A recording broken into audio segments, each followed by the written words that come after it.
Hello everyone and welcome to Young Minds Unplugged, a modern perspective on parenting. And I'm your host, Manisha. And I'm Avnish, the young mind in the subject. Join us on this journey where I will take you through how I simplified my parenting journey. And what effect it had on me and shaped me into what I am. So don't forget to tune into Young Minds Unplugged on Spotify, Instagram and YouTube on every Thursday for some exciting conversations. Hello everyone and welcome to the episode of Young Minds Unplugged. In today's episode, we are going to talk about the teenager's journey. So Avnish, I have a question for you. Can you just walk through, do you remember your growing up stages, your growing up ages when you entered the teenage phase? Like some things are coming up now. So they're like, once I started entering this age in which I was 11, 12 and then once 13 started hitting, I started to feel very conscious about everything around me. I before that I was pretty playful, and I could go around and do anything basically. It was the whole world was mine. But once when I got to that phase, it was I thought everybody, there's eyes on me. There are eyes which are just looking at me. So it was very like a hit. Okay. And what do you think made you very conscious? What was it? I mean, what made you so conscious? And how were you coping up? And I remember you coming up and telling me many times about, about your fights with your friends, or maybe your emotional, abrupt, emotions going haywire at times. But then, of course, I could guide you in a certain way. But it was your journey. So, can you tell me what exactly was bothering you at that time and what you were very conscious about? I was very conscious about, first of all, it was my physical appearance. I started to, again, eyes on me. So I thought that they will judge me, whatever I do, whatever actions I do, the way I behave. So I didn't really feel like myself. I felt out of place that time. And even with my friends, I bet they were also going through the same thing, of the whole face thing. So even their moods were pretty elevated, and so that's what led to a couple of fights. And I remember I fought with almost all of them, all of my friends, and it was pretty frustrating in the beginning, but we managed to cope up a few years down the line then. Okay, and tell me one more thing. I mean, I'm very curious to know about this because, of course, I know as a mother you have shared many things with me, but then there are certain things which I have always been curious, So how did you take your physical appearance, Though you came and spoke to me, so did it bother you? I just remember once you coming up and saying that, hey, I have this hair growth happening here and there, So what was that time? What were you feeling? I was feeling, honestly, I was feeling kind of dirty. I was very upset about I just didn't like wherever the hair was growing. It was a completely new thing to me. I mean, I did know that it was going to happen eventually, but I wasn't ready for it. I anticipated it, but I wasn't ready. When it happened, it was just uncomfortable. Oh, yes. I remember that. At that point of time, you were really, really not very comfortable in your skin. And what did you feel when you're looking in the mirror, Because I could, I remember you used to look into mirror quite a lot when you were young, before your teenage. But later on, I really observed that you were not looking too much into the mirror. Why was that? Again, it's all about consciousness. I feel once someone enters teenage, they naturally they start hating themselves, or they just don't like the way they look. They always think that other people, when you see yourself into the mirror, you think that other people are looking at you. Then even your own eyes, they kind of deceive you. So that's why most teenagers or most people, they don't usually looking into the mirror or admiring themselves that much. Oh, yeah. So that was the thing. Yeah, I could sense that, because you were shying away. And I also remember, many times you just didn't want to come in front of the guests that came in the house, and you used to run away. And we as parents always wanted to kind of showcase you as a trophy. Oh, my son does this and my son does that. But you were very irritated on us. And I remember you getting very upset with me and your father also at that point of time. But why you guys want to call me again and again? And why you want to showcase me in front of people when they come, the guests at home? So that was also the reason that you were that uncomfortable showing yourself. Yeah, so I agree that once we enter this stage, we become shy. So whenever you introduced us to new guests or anyone who comes home, and it's all about their eyes. They look at you, so then you feel that, oh, you're being looked at, you're being immediately judged. Oh. Yeah. So that's why most people, like most teenagers, we don't like to be looked at. Like everybody as a crowd, if you're staring at us or looking at us, we tend to shy away, and that basically like lowers our confidence. When we go back, it's then we don't realize it, but our heart it starts beating a lot. Sometimes it's for people who have social anxiety. For me, it was different. For me, it was I come outside, I used to only say hi. I remember that. Yes, I used to only say hi and used to go back. Yes, I remember that. The thing is, I don't know what conversation to make with them. I had like I don't know what topics they like or what I like. Oh. So I just used to go back to my home, take my food and go back.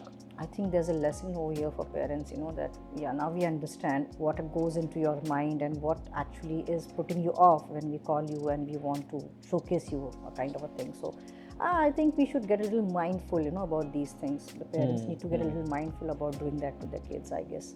That's a point I'll take. Another thing I wanted to ask, I'm just recollecting, your journey and the way the journey has been together and all. So in school, many times, I also found that when you came home from school, many a times, you were a little maybe upset with the teachers or with your friends at school and all that. So how was your journey? Because I was not there to see you at that time in the school.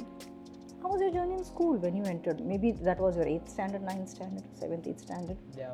So in school, the friends were still the same people. Like as a male, so for me, the group of friends were the same, and they were also going through changes. But the dynamic changed when it went to like females. Basically, everybody, including myself, we had this certain kind of like shyness towards them as well, more towards them. And we also had troubles with the teacher. Like when it comes to teachers, they didn't know that what we were going through or like the whole hormonal changes. So it used to just like the loud tone, like it used to immediately be a trigger and piss us off. Going to school, having that certain there's one period which has a strict teacher, and then that it's gonna be really bad, and it was, and then coming home after that, I was just exhausted. Okay. See, because I remember, and I think even your grandmother Ajji used to tell me that he's always very irritated when he comes home and this, and you told me many times about this also, that picking up fights in your what you call it, in your bus during your journey, or maybe picking up fights in school. So why was that, at times? So for coming back, I feel like in the bus, that's the only privacy I get, because in the bus I usually sit alone and I don't want to be bothered. So that's a really good time, and I usually enjoyed my bus rides. So because that was only time, because I come home, then I have to again say like how was my day, and but when I used to go to my room and my bus, these two were the spots which I felt the most comfortable, like where I could be myself during that time. Obviously now it's completely changed, but yeah, during that time I used to feel that. I think that space was necessary. Yes, for that you. Space, everybody has a space which they're comfortable at most. I think yes, and again this is another very important point. Thank you for pointing it out, because this is very important that we parents need to really be mindful about that. Giving that space at a certain time to your kid is very important. What you did was like you gave me a little bit of freedom to explore in this field, and I had my own experience of a relationship, and it didn't turn out well. So I would like to thank you for that. Giving freedom is a good thing. Yes, thank you. Thank you. So yeah, basically I'm a firm believer that every human being, any relationship it may be, but especially in the cases where there's a case of mother and kids and father and kids and parents and children, I think yes, space matters a lot, because see, I believe that you are growing. There's a developmental age. There's a lot of development that is happening. So for anything to develop, you need to give it its own space. You have to give it it has its own thought, We as parents, I believe that we should just be nurturers. The nurturers, what do I mean by that? Is that, okay, you have a plant, Sometimes you know that the plant is going to need a lot of sunlight. So you shift the plant into the sunlight. Then you know, no, there's too much of sunlight, you get the plant in the shadow. You water it. You put the manure in it, you know. You want to put certain things which will help the plant grow. You just nurture it. You're just giving what is essential. You're just giving what is needed. Now suppose we keep on like kind of, no, let me just keep the plant in my house, or let me just keep it enclosed, and let me just not give it the sunlight, or let me not give too much of shadow. It's going to wither away the plant. So for me, I believe that parenting is like nurturing. You know, it's like you nurture, you watch, give what is essential to the child, but you're watching from a distance. You're giving the space. At the same time, you're watching it from a distance, and you're knowing. And yes, of course, when you fall or when you make mistakes, we're always there. And I would rather point out over here that making mistakes is not wrong. Failures are a must. I strongly believe, I firmly believe that failures are the best teachers. They are going to teach you so many things. Yeah. Right? So you develop a kind of a resilience when you go through certain kind of experiences which are termed as failures. Yes. And I think they are very, very important when it comes to development, and they're very important during this phase as well. The earlier you learn to fail, the better you will become as a human being. You'll become more resilient towards whatever the future events will happen. Absolutely. You'll become more resilient. You'll know. There'll be more clarity. You'll know what to do. It will bring a lot of clarity also. And you will know what not to do also. Failures give you that pointer. Yeah. What not to do also. So I think it is very important. And as parents, I think we should do that. We should let the child fall, let the child get up, let the child fail, let the child take the risk. As long as the risk is not to an extent that it will destroy the child's life. Definitely. But yeah, a little bit risk here and there. It's fine. The experiences. Because then they will learn that like this was a big mistake, and then they will like basically the learning is that we will not do it again, or maybe we'll do it in a safer way.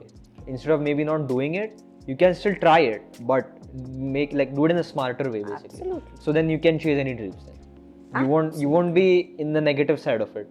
You'll be in a different path. Yes, absolutely.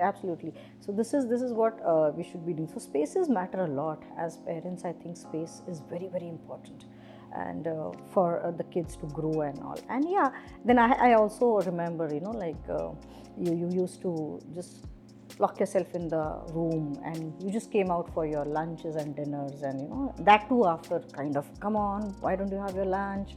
We used to call you. So what was that phase? I mean, could you explain why you used to lock yourself so much inside? Well, it was mostly because, I should lock myself in. It was a matter of I don't want to get distracted constantly, because coming in and going out, a person when in someone else's room, I feel that they don't usually close the doors. At least I have to always tell whomever comes in my room to close the door. So I used to just lock myself in sometimes, and I used to listen to music, or I used to watch some videos. So that's why sometimes I might not hear you when you say that, why aren't you having your food? So that's the only reason. But other than that, I didn't really go through anything that time. I was just enjoying myself. Thank you for joining me today. And if you have any queries, or if you would like to share your journey, then reach out to us on contact@thoughtincubators.com. Thank you very much.